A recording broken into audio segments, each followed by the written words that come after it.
welcome to the Breakfast Show on TSL Nigeria TV. My name is Joyce Chooks. I have beautiful ladies. Hello. Hi, good morning. Tell Nigerians your names. I'm Aisha Becker. Welcome to our Breakfast Show. Thank you. I'm Nigerian. Welcome to the Breakfast Show. And I'm Neki Moyo. You're welcome to the Breakfast Show. I hope I'm not being too forward, but let me just say you all smell nice. We'll have a big conversation about this coming up, but first of all, let's take a look at the major stories making the rounds on the dailies. So I have with me Vanguard newspaper for Wednesday, March 13th, 2019. The biggest stories, of course, the elections. We have suspended polls, anxiety heightens as INEC holds back on Rivers. You can find this story on page 5 of your Vanguard newspaper. Anxiety heightens as INEC holds back on Rivers. INEC holds elections in Adamawa, Kano, Bauchi, Benue and others on March 23rd. Obi expresses concern over Rivers stalemate. And PDP flays BMO over president's neutrality claim. And on page 12, you find the story Akwa faults APC's allegations against Igini stolen mandate claim. You can find this on page 12. On page 43, we have more nations and airlines ground Boeing 737 MAX 8. You guys remember the crash? Yes. It's happening. You can find this on page 43. And Senate begins 2019 budget debate today. Reconstitutes minimum wage committee. You can find this on page 9. The minimum wage is a big conversation. So I'm looking to see where this goes. And on page 40, we have INEC under 1999 Constitution, election of transformation leaders. Page 9, Onoven fails to appear for trial, says he has toothache and high blood pressure. Like, really? Well, if your tooth aches, yeah. It's not you can't do. Something like maybe embezzlement or... If your tooth aches, it happens. Because it aches. We have Enugu election observers want attack on colleagues investigated. You can find this on page 34 of your Vanguard. In Delta State, we have Great Ogboru heads to tribunal to reclaim mandate on page 33. Ogboru, I'm going to move on. Troubles between Delta Community Oil Firm on OML. You can find this, OML 40, I beg your pardon.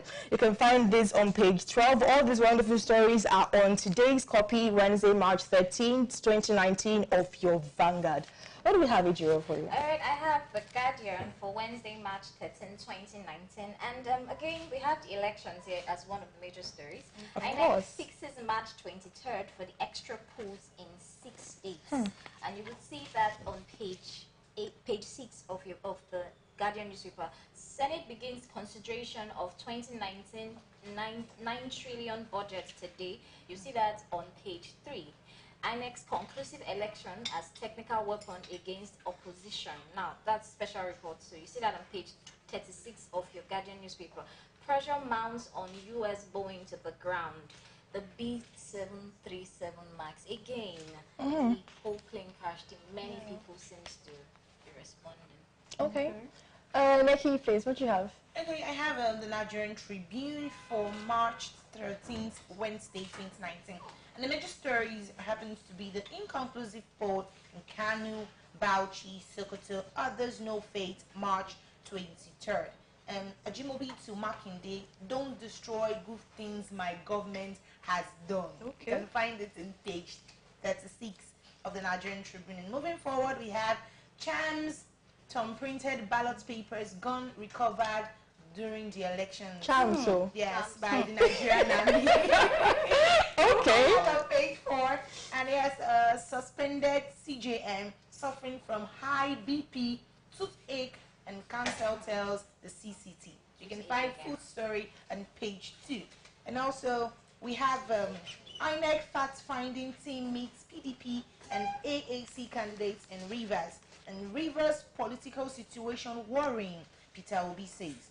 PDP Ishaku Ihedioa wins Taraba and Imo pools. 7 APC governor keeps mum after meeting Buhari. And the Emir of Kano speaks on inconclusive polls and calls for calm. You can find those 5 stories in page 2, 4, 5, 7, and 8 of the Nigerian Tribune today. Okay. Okay. So, on the Nigerian Observer today, Wednesday, March 13, 2019, we have the first one here. If the PA revokes sublease deeds of 24 abandoned properties in estates.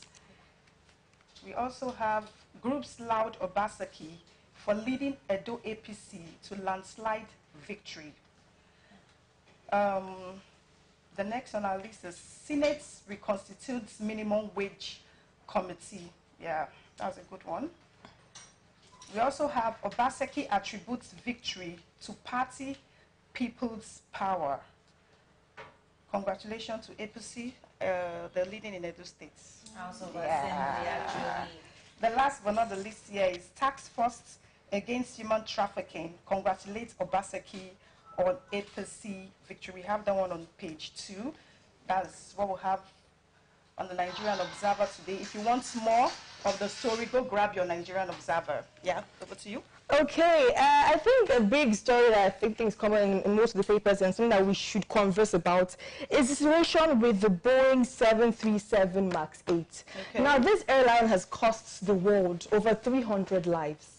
Oh, very sad. Very sad. And just recently, it just crashed in Ethiopia, killing 157 people across 33 nationalities, and we lost 2 Nigerians. Then one of the Nigerians happened to be a Professor Pius Adesami. And the nation is in deep mourning.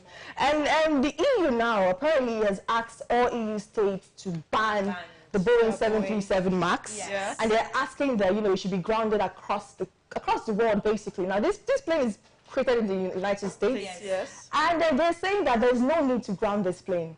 Now, apparently, to ground this plane to cost you between $1 billion and $5 billion. It will cost the Wall Street that amount to ground this plane. And they're saying that in a few weeks, they'll do some software upgrades. There's no need for this.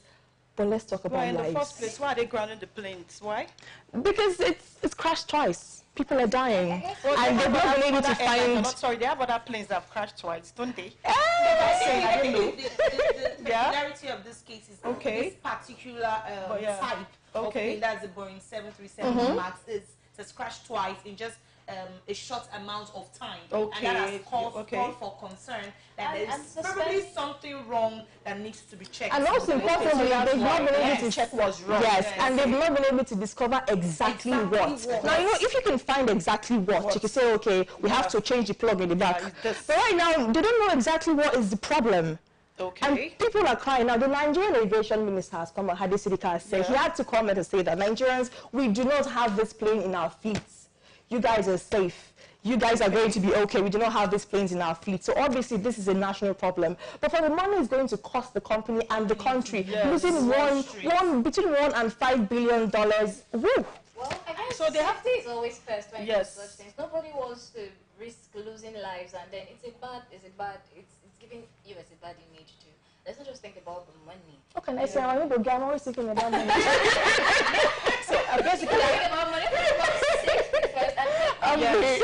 because that is like a major thing. Because people don't think of safety first. What do you think? Do you think people want to go into airplane and feel like they are not safe? It's still the safest way to travel. It's So a call to check not just the Boeing 737 Yes, MAX. others too. I think other planes, other kinds of planes being produced needs to be checked.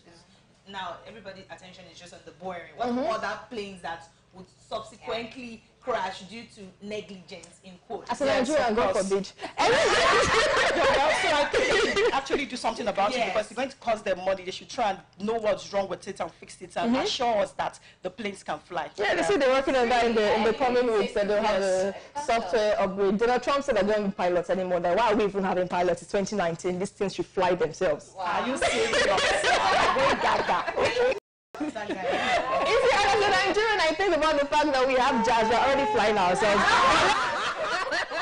When we come back, we have to go pay some bills real quick. When we come back, we're talking about something that is quite peculiar to us Nigerians. Now, do you know there's something called the Nigerian attitude? If you do believe, please leave your comments out there. Are their attitudes peculiar to just us? Or are they just lying against us? We'll be right back. My name is Joyce Chooks. This is a breakfast show on TSL Nigeria TV. Don't go anywhere.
Welcome back to the Breakfast Show on TSO Nigerian TV. We'll see here. My name is Joyce. Hi, darling. I'm good. Tell them one time. What's your name? Tell them again one time. Aisha. So don't forget. So that when you blow, like, I saw her at TSO. Okay.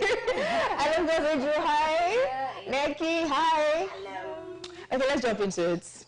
We've been accused of several things as Nigerians. Several things, even though we know that we didn't do those things, but you know, life happens. Now, a big conversation on Twitter, Facebook, Instagram, everywhere for the past 2 days is the fact that, you know, there's a Nigerian thing. Apparently, a young man went to an interview and told the recruiter, "You smell nice." And she said he was really, really rude and he was going to lose the job because of that, not because he didn't really make the cut. So, first of all, let's just throw into the house a question. Was he rude? Well, first of all, it depends. I think it depends on the atmosphere of the interview. Okay. But I think, well, Nigerians, you know now. I don't know. We like to jump into conclusion now and just say, let me just compliment her so that it will boost her to give me the job. Sorry, did she say it was rude? She said it was She rude. said it was very rude. She said it was rude. So, Okay. I mean, so she now goes all to say it's a Nigerian thing that we don't know which is right and which is wrong, with what we're supposed to say and what we're not supposed to say. And it hurt you at being rude. I mean, because As a Nigerian, you're offended. I was offended. I want to tell you. Thank you. What do you think about it? I wasn't offended because I just had to look from the whole, like, all the perception. Now, when I feel the HR, you know, she's the face of the company, or he or she is the face of the company generally. And like we were discussing earlier on, you know, studies have shown that 8 out of 10 HRs are usually women. Yes. Because women are perceived, you know, to be receptive Nice, and warm and yes. nice towards people. Do you understand? So I also think that she wasn't really professional to outrightly call him rude. That on her end. And also, I also feel that he too would have been able to deduce from the atmosphere if actually complimenting her at that point was really necessary. Now, there are some things that just happen, wrong timing, right words. So for me, what just happened was wrong timing, right words. Yeah, that's when mood comes in. Yeah, and if You he have was to supposed to perceive. compliment, I think he would have just complimented the professionalism on how she handled the interview, or preferably he has done his research about the company and say, "Oh, I like how you are warm and I like how you receive people." I think that would have been a personal if it was for the brand. But ordinarily, I think she smells good and he was trying to compliment her. And I don't see anything wrong with that. Because I've gone for an interview where the person that the HR actually told me when I came in, and she said, "You're beautiful." Well, you're beautiful. Yeah, and I was like, "Oh, thank you," and I felt relaxed, and I got the job. That's actually the job. So, Are you sure you didn't get it because you were beautiful? Oh, I thought it was by merit. Who do we report to? I was relaxed and I answered all the questions well. You know, that kind of thing. So I think that gives you an edge. So she smells nice and it's a compliment. Okay, thank you. And maybe that will make him relax. Do you understand? So sometimes it's like that. Okay, so it depends on individual and actually depends on your mood. So maybe at that point in time, she was not cut out for that. Okay. But it was not a bad thing. Okay, for so me. I think yes, maybe. Thing I was going to say, many people have gotten jobs off being casual. Yeah. You know, and I feel maybe, like Neki said, wrong timing. You know, many people have got off. What perfume do you use? That perfume is very familiar. I have a story exactly like that. Like, a friend of mine went for an interview and then they just perfume. go off and they talk about perfume and then other maybe things. veer back and talk about other things and then the guy was like, oh, and then they get back to the interview and then find out, oh, the person is actually, okay, like you said, merit. And then the person is actually worth it. And then or he beauty. gets the job. Get the job. So I think you have to be conscious of the kind of environment you walk into when you're having an interview. And I also want to people's mood. talk about the non-verbal communication. I think for communication, basically, it deals about 70% non-verbal than verbal communication. Okay. I think she would have probably watched her body language or something, or what she wasn't saying vocally, but he could have sensed. And on the flip side, on the guy, I think if the HRA was a professional, she would have noticed that he has the ability to notice little details. Now, that was what I saw. Okay. So because this is somebody that if you put him in a team, if he merits the job, Yeah. he's able to fix and tighten loose ends because of Let me his counter that real Yes, quick. Let me okay. counter that real quick. Okay. For proper work etiquette, right? In a standard organization, in a properly working, you do not want your male co-worker or the worker of the opposite gender commenting on things about your body or how you smell, if you're sexy, if your skin is kind of milky today. So I feel like she could have deduced, she could have deduced and thought that, okay, this guy might come and be a problem in this office. If you're so upfront in the interview to tell me something like this, and you have to always be cautious about the gender. You have to always be conscious. That's confidence.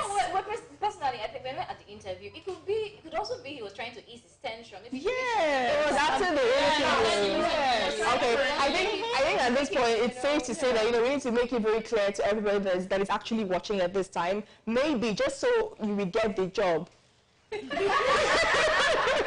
Do not comment on the personal aspect of your recruiter. Nobody smells nice, okay? Except the person is the one that gives you the room. If the recruiter says that, okay, this is what we're doing, this is what's happening right now at this moment, this is really, really calm, we're friends, we're cool, I am laughing, you can laugh. But you need to be able to read the room. And if you feel like you're going to have an edge for the interview, you should compliment the company. You should do your research. I've noticed that for the past 4 years now, TSL Nigeria has been growing. I need to say, so I feel like your team is doing an amazing job. Also, I was at an event that was covered by TSL Nigeria, and I have to say your camera crew is exciting.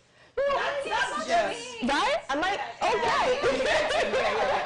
Okay, so moving real quick. So yesterday morning, the lady doubled back and said that the reason why people think what the guy said was cool is because it's a Nigerian attitude. The Nigerians do not know how to behave. That's just the way Nigerians are. Slap to my face. Exactly. So now I have to ask you, is there a Nigerian attitude? What do we know about the Nigerian attitude? Well, every country has the way they behave. And we Nigerians have a way we behave. How do we do in this behaving thing, sir? How do we do? I need to, someone needs to attack me right now. Neki, one of the things about Nigerians is that we feel that we are entitled to certain things from people.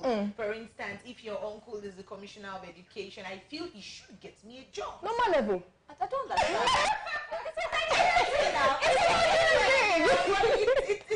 Nepotism is real. It works.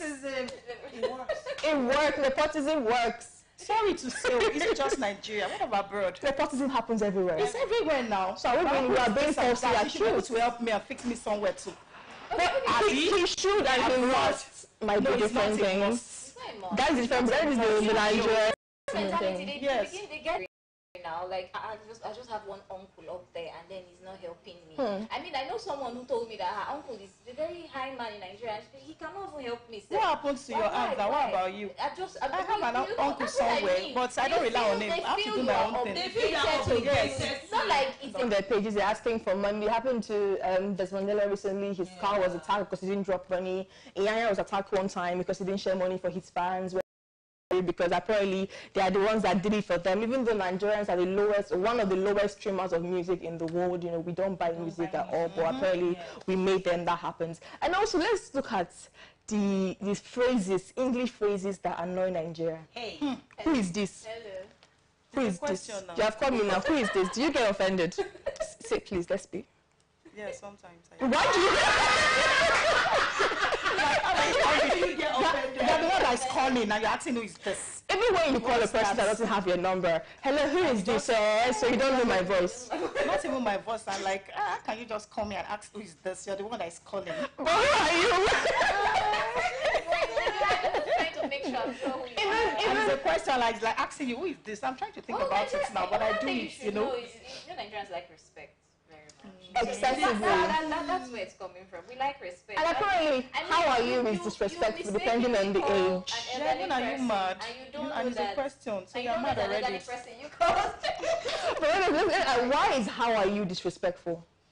Okay, this is what usually happens. If you're older than me and I come to say, hello, an older person, I say, good afternoon, ma, how are you doing? They expect that they are the ones supposed to ask the question. You're not supposed to do the accent. But I don't know why it's been said we're rude. I think it's our culture. Yeah, exactly. To not ask people It's how our they're culture. doing. No, like for a younger person to see an older person to say, how are you? They see it as offensive. It's our culture. That's the But thing. I care. You care, but they look at it like, this small picking gonna ask me how I do now. I should be the one to ask. Yes. Yes, like they feel it's like, can you be asking me, how are you? How am I supposed to Even when you explain greet, how am like I they're supposed to you? like, okay, how are you first, then you respond. Like, you know, they ask you, how are you? How is your children? Nice, and then the person gets the wrong. When we get there, we are we learn and beg. Okay, so let's move on to stereotypes. There are a lot of stereotypes in Nigeria. It's apparently part of the Nigerian attitude. You would meet some people and say that you cannot marry from this tribe, or even within the tribe they have some dichotomies. Is that we're from this eastern states, we don't marry from this eastern states. And then people say that it affects our decision making, affects how we think, it affects how we vote. So how are we going to fix this problem of tribalism? What do you think? It's a terrible thing. I remember there was a time ago I was dating somebody, and my mom was like, that place foul. So, you know, it's a thing. I don't know how we're going to deal with it. Maybe from this generation, because from our parents, that's how they see it. And I met somebody some time ago last week, and she was saying, Ishaman, he now went to marry Hausa. And I was like, what's that? Then they said, over time, demands money and everything. We're taking it to our place now. So that's the mentality we have. And develop our place and leaves the man's place. Nation building, think about it. Yeah, so that's it's a big thing, actually. For me, Yeah. the whole stereotype mentality is we've been so used to. I walk into a place, like for example, you walk into a place and you're in a Edo state and you're able to speak Benin. First of all, they're already, and then you're Benin, they're already going to get offended. Do you understand? Because other people will come into that same place and speak Benin and get it done. For example, when I was in school, I was working on, I was trying to get a result, and then I got into my HOD's office. Everybody was speaking Benin. I couldn't speak Benin. Lost child. They did not. They will finish Attend to you. I said, no, they left the matter at hand that I came for and was attacking me. And then Same when other Nigerian. students came, they attended to them. Do you understand? And we had the same problem. Tribalism. I mean, what has tribe got to do with treating me fairly? Like So we need to adjust it. We need to do something. I think there needs to be a lot of integration. Yeah. Maybe if you're in this part of the country and that part of the country, we need to mix, you know, and it depends on your open-mindedness to accept, you know, other tribes as they are. You know, so people just have this, it must be my way, my tribe, my life. You know, that's their motto in life. Do you understand? So there needs to be a form of integration where we get to mix and understand where this tribe is coming from and where my tribe is coming from, and we have a common ground and we move forward as a people. I'm a Nigerian. I wouldn't say I am this tribe. I'm first a Nigerian before I am from this tribe. That's how. But you know, it's very funny. Like when we live here now, and you go somewhere and you see somebody. Like, okay, let me use myself as an example. Okay. I go to Lagos and I see somebody that is from Edo. Say like, my brother. It's that's just that thing. Yes, and you similarity. come to. It's just a thing. And you come to Benin and you now see somebody that is from, okay, Onwa, my brother. We now try to, we don't, Barakpo. yes, Barakpo. You don't generalize it anymore. Barakpo. You don't generalize it anymore like from, Okay. I don't know, it's just something that is there. And I think yeah, yes. constant, enlightenment and, you know, And talk about favorism it too, would help you people favor know the that it's supposed person, to like what happens to Ejiro, you see? Yeah. Okay, wonderful. I'm still finding so whether the name is Ejiro, but this, we'll talk about this. Okay. Alright, so guys, please remember to follow us and like our socials and subscribe to our YouTube channel. Remember to subscribe to our YouTube channel, TSO Nigeria TV, of course. On Instagram, it's TSO Nigeria TV. Like our Facebook page, facebook.com/TSO Nigeria. Remember to leave your comments. This conversation continues online. Let us know how you feel, from the interview etiquette to the Nigerian attitude to tribalism, everything we've conversed about today, and of course, the Boeing 737 MAX. Do you believe that they should actually ground that airline? That is as much as we can take today. I'm so sorry, but we have to leave. Thank you, my wonderful ladies. Thank you. Enjoy the confused nationality. We shall speak on that later. Aisha? For coming, I really love you. Neki, have you thought about being a lecturer? Probably. You should look Maybe my into next it. life. In case it doesn't work out, you know there's somewhere else for you to go. We'll see you again same time tomorrow. Thank you so much. My name is Joyce Chooks. Ladies, Nigerian, have a lovely morning. Bye.